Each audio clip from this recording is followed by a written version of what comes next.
Señor presidente del Gobierno, señor Mario Vargas Llosa, Patricia, señor presidente de la Comunidad de Madrid, señora alcaldesa de Madrid, muy distinguidas autoridades, secretario general de la Fundación, miembros del patronato, queridos amigos, exministros, señoras y señores.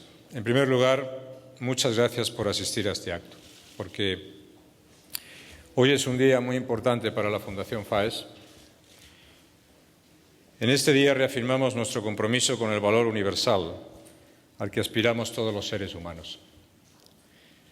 Un valor clave en la tarea que desde hace más de 20 años la Fundación para el Análisis y los Estudios Sociales realiza para la sociedad española, con la que nos vincula un compromiso que no solo permanece intacto, sino que es hoy más fuerte que nunca.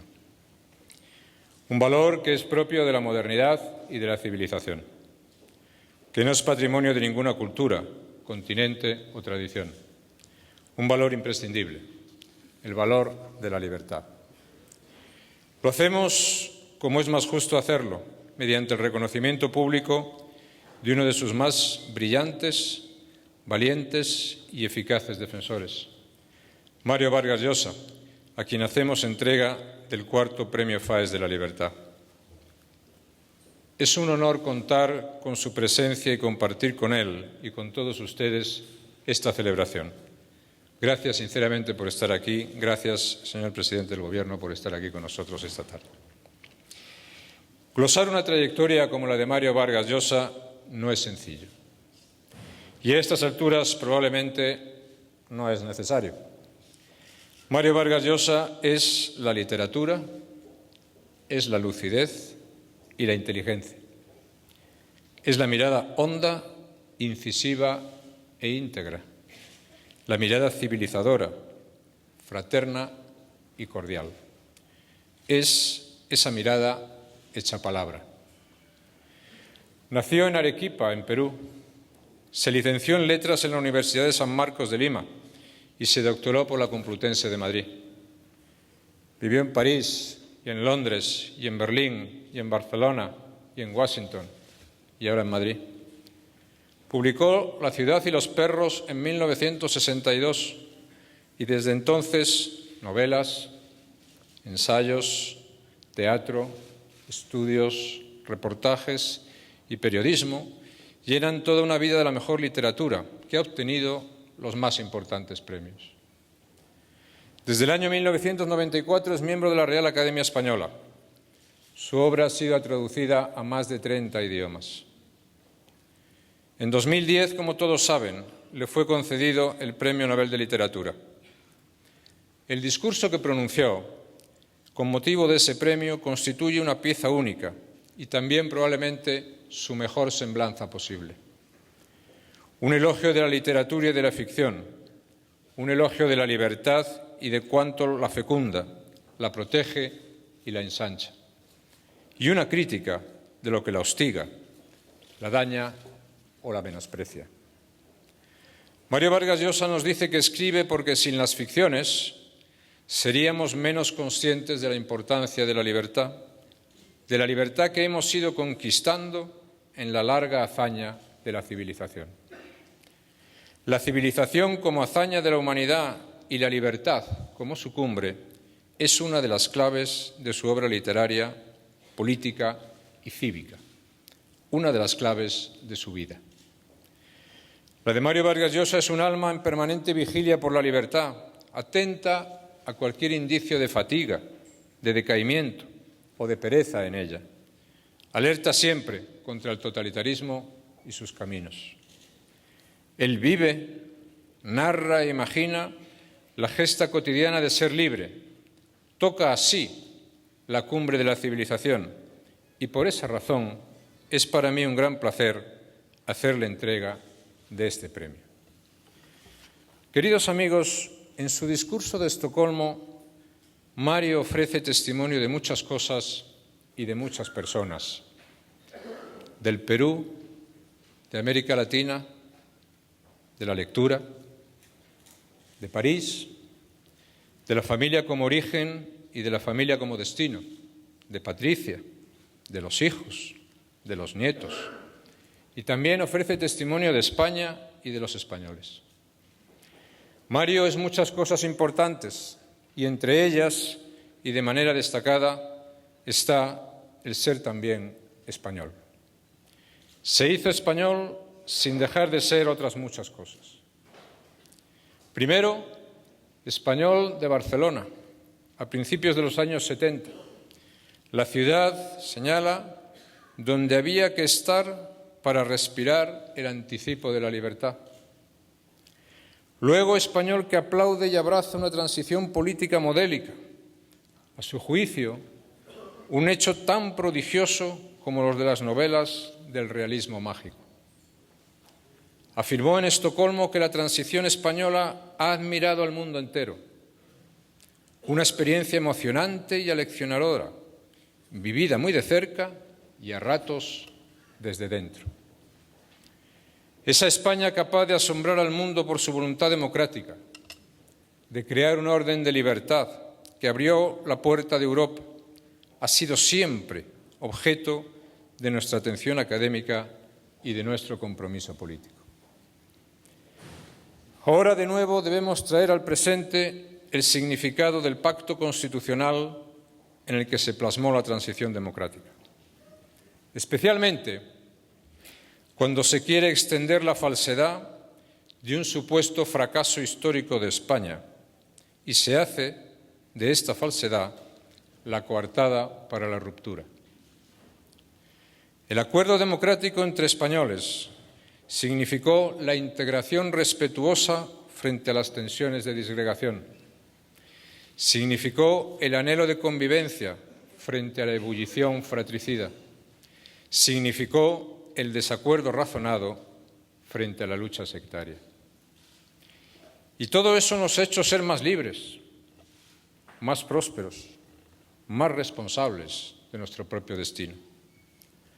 Nada más alejado del fracaso que una nación que en poco más de 3 décadas ha sabido hacer frente a la apertura de su economía y a la transformación radical del Estado, que se ha abierto al encuentro cultural y humano con la inmigración, que ha combatido con la ley la agresión criminal del terrorismo, que ha querido ser parte activa de un escenario internacional tantas veces problemático y cambiante. Una nación que, aún hoy, en medio de los sacrificios que impone la situación económica, muestra la madurez que ha exhibido en los momentos más difíciles de nuestra historia reciente y que a algunos tantos desespera. Señoras y señores, para comprender cabalmente la democracia hay que recordar que democracia es poder, pero es también no poder. Es tener derecho, pero es también no tenerlo. Democracia es habilitación y es límite, y ninguna habilitación puede serlo para ignorar los límites. Porque más allá del derecho no está la libertad, está la tiranía. Por eso no hay posibilidad alguna de invocar la democracia, ni cabe esperar su protección cuando se actúa fuera de las normas de un Estado de Derecho. Fue justo lo contrario, la capacidad de equilibrar derechos y obligaciones, lo que permitió a España transitar a la democracia e incorporarse al proyecto europeo. Y hoy quisiera recordar 3 cosas, a mi juicio, esenciales acerca de esa experiencia histórica, porque con frecuencia hay quien trata de que se ignore la verdad, y no siempre sin éxito. En primer lugar, quiero recordar que, al menos simbólicamente, una de las 12 estrellas bordadas en la bandera de Europa es española, y no lo es por casualidad. Lo es porque los españoles supimos conquistar nuestra libertad, supimos hacer nuestra parte en la gran hazaña de la civilización. Lo es porque en 1977 celebramos nuestras primeras elecciones democráticas en muchos años y porque así fue reconocido por las instituciones europeas que abrieron finalmente el proceso para nuestra adhesión.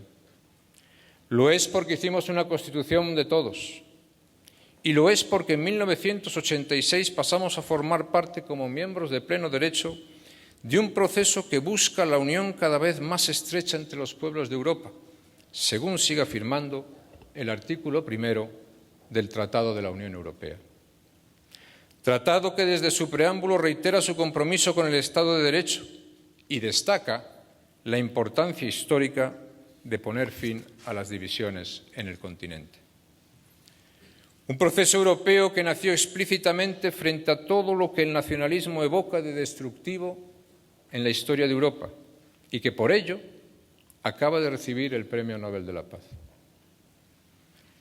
España ha recibido también ese premio, como nación capaz de asumir su propia reconciliación y de regirse por los principios de la democracia liberal, como Estado miembro de la Unión Europea desde hace muchos años, como parte en la redacción y en la aprobación de los principales tratados europeos de las últimas décadas y como país fundador del euro. Es, por lo tanto, una idea desmentida por los hechos, la idea que existe un acoplamiento natural entre el nacionalismo y el europeísmo. Nacionalismo y europeísmo son en realidad conceptos opuestos. El acoplamiento se produjo ya hace mucho y lo fue entre el europeísmo y el constitucionalismo español. La Constitución fue nuestra puerta de entrada a Europa. Romper con la Constitución es, para quien lo haga, la puerta de salida de Europa. El problema del nacionalismo, pues, no es solo con España, ni es solo con la Constitución española. Su problema es con el Estado de Derecho, con la sociedad abierta, con la diversidad, con la globalización. En segundo lugar, estamos hoy ante una trampa dialéctica que consiste en afirmar que quienes defendemos la Constitución defendemos un texto escrito a nuestro capricho, un texto que respondería a nuestras propias opiniones y a nuestros propios deseos. Se falsifica la historia a conciencia para tratar de sostener ese engaño, con el agravante de que se falsea una historia que los nacionalistas conocen bien, porque han sido parte de ella y parte importante, además. Quiero recordar que defender el pacto constitucional no es defender lo que a uno le gustaría que fueran las cosas. Defender la Constitución es defender un ámbito de encuentro al que se decidió llegar para hacer posible la convivencia. Y ese es precisamente el mérito de quienes lo defendemos. Defendemos un acuerdo alcanzado por consenso y, por lo tanto, un acuerdo que es fruto de renunciar a muchas cosas importantes. Eso es lo que aprendimos de nuestra historia. Esa enseñanza es la que supimos llevar a nuestra Constitución en 1978, a diferencia de lo que ocurrió en los años 30 del pasado siglo. A estas alturas, me parece ya bastante claro que el coste en términos de bienestar y de racionalidad jurídica y económica del deslizamiento de nuestro modelo territorial es sencillamente insostenible. Lo mínimo que se podía esperar a cambio del pacto histórico, complejo y costoso, era lealtad al consenso. Pero lo que hemos obtenido ha sido deslealtad con la democracia y con la ley. Llámese deslizamiento, o centrifugación, o desarticulación, como se quiera. Al final, deslealtad. Hasta el punto de que bajo amenazas de todo tipo, y vemos que literalmente son de todo tipo, el nacionalismo pretende ahora romper los términos del acuerdo democrático para buscar la secesión y el conflicto. Un nacionalismo que al mismo tiempo exige mejorar su posición y deja claro que no respetará los compromisos a los que se pueda llegar y que considerará cualquier acuerdo como una gran disposición transitoria sujeta a lo que pueda convenir a su capricho. Se amenaza al Estado con internacionalizar un supuesto conflicto, llevándolo a no se sabe qué instancia internacional. Se chantajea con la utilización de un cuerpo armado autonómico en un proceso secesionista. Se insiste en contraponer la legalidad constitucional a la democracia, como si esa legalidad no procediera de las instituciones legítimas de representación y de la decisión constituyente de la nación como único sujeto de soberanía. Y todo esto lo hacen quienes exigen ser reconocidos como moderados.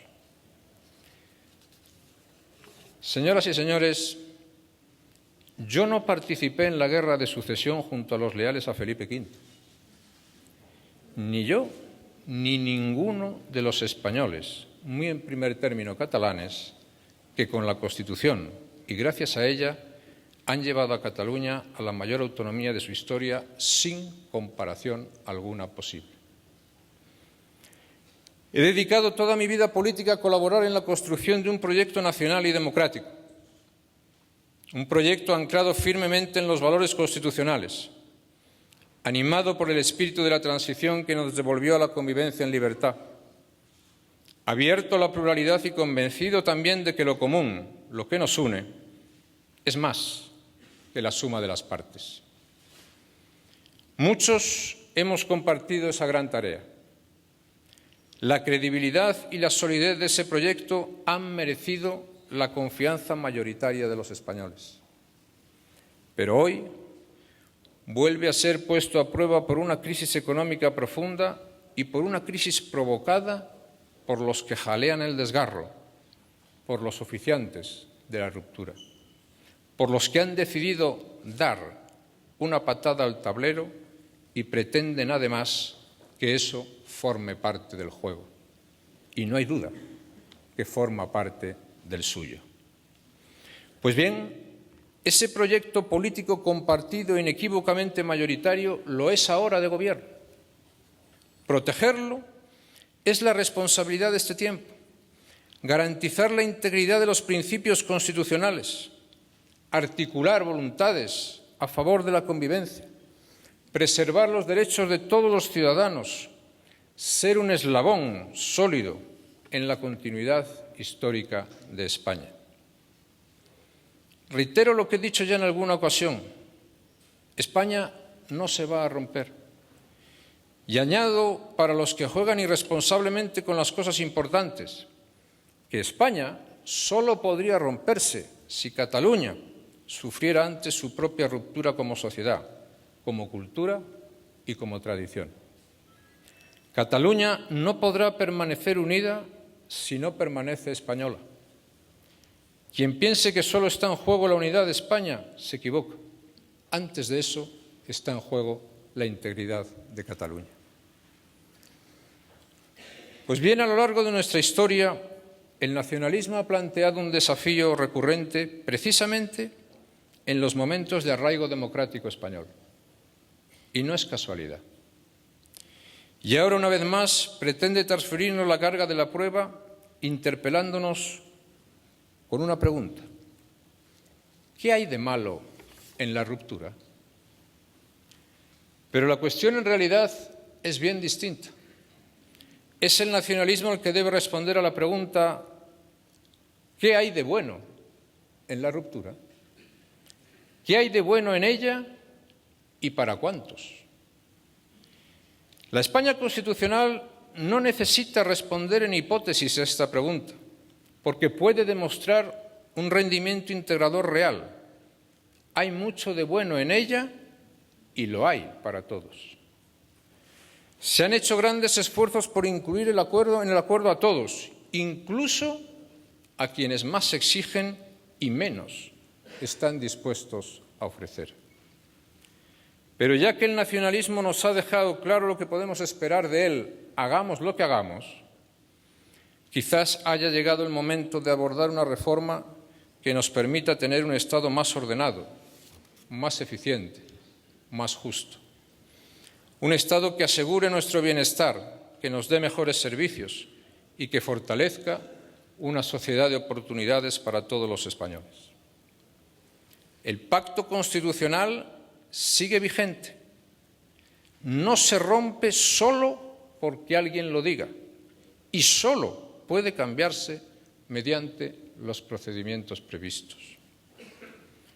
Como he tenido oportunidad de afirmar hace unos días recordando la Constitución de Cádiz, España no es una nación identitaria o nacionalista. Es una nación plural, compleja e incluyente. La voluntad permanente, yo diría que fundacional, del Estado democrático por integrar a todos define buena parte de la trayectoria política desde la Constitución. Pero ese esfuerzo integrador tiene que ser un factor de fortaleza y de confianza, no un factor de debilidad ni un motivo de frustración. Eso está ocurriendo y, en mi opinión, es necesario terminar con el debilitamiento y con la frustración. Asumir las exigencias recíprocas del consenso y de la convivencia, sí. Asumir el precio de la deslealtad, no. La deslealtad debe pagarla quien es desleal. Es indispensable, por lo tanto, reconstruir desde su base un proyecto nacional que nos devuelva al camino del progreso. Un proyecto político, que es donde se apoya todo lo demás. Hay que reformar nuestro modelo para reafirmar los principios de la España constitucional. Reformar para reafirmar la igualdad de todos los españoles independientemente de dónde nacen o de dónde viven. Reformar para reafirmar la libertad de todos y cada uno de nosotros frente a los chantajes, las imposiciones y las maniobras de exclusión. Reformar para reafirmar la supremacía de la ley como garante de nuestros derechos y como baluarte frente al totalitarismo. Reformar para reafirmar la solidaridad entre españoles, para que nadie quede al margen del progreso y de las oportunidades. En definitiva, hay que reformar para reafirmar los fundamentos de una España fuerte y moderna, que no renuncia a sí misma ni a ser una de las mejores democracias del mundo. Ya hemos demostrado que podemos serlo. Finalmente, y en tercer lugar, quiero recordar que la Constitución y sus efectos de todo orden, por ejemplo en materia fiscal y de solidaridad, nacen de un acuerdo entre ciudadanos españoles, no entre territorios de España. Cualquier propuesta que pretenda sustituir derechos de ciudadanía por derechos territoriales o históricos al margen de la legitimación constitucional es lisa y llanamente incompatible con la soberanía nacional. Soberanía que sigue residiendo en el pueblo español, del que emanan y emanarán siempre y en todo caso los poderes del Estado. Todo el Estado, insisto, todo el Estado está al servicio de la nación, es creación de la nación y a ella y solo a ella sirve. Por ella y solo por ella se justifica su existencia. Cualquier fórmula, federal, confederal o del tipo que sea, que pretenda o requiera la quiebra de la soberanía nacional es inviable. La hacen inviable e indeseable la realidad de la nación española y la determinación de la inmensa mayoría en la que sin duda me incluyo. Señoras y señores, la continuidad histórica de España depende de nosotros, de nuestro anhelo de convivencia, de nuestro compromiso con la libertad y de nuestra capacidad de convocatoria y de liderazgo. No podemos hacer dejación de España. No debemos hacerla. Debemos creer en España más de lo que nadie pueda llegar a descreer de ella. Debemos hacer por España más de lo que nadie pueda llegar a hacer contra ella, porque España significa libertad, significa nuestra libertad. La hazaña de la libertad se logra ejerciéndola con naturalidad y determinación, sin ceder nunca frente a sus enemigos, sin aceptar transacciones que la disminuyan, como lo han hecho durante todos estos años con valentía y ponderación las víctimas del terrorismo. Estoy seguro de que en esta tarea de hacer de la libertad nuestra hazaña personal y diaria, el ejemplo de Mario Vargas Llosa nos va a ser siempre de gran ayuda. Por eso lo leemos, por eso lo honramos y por eso lo aplaudimos. Y por eso le otorgamos este 4º Premio Faes de la Libertad. Muchas gracias a todos por su presencia.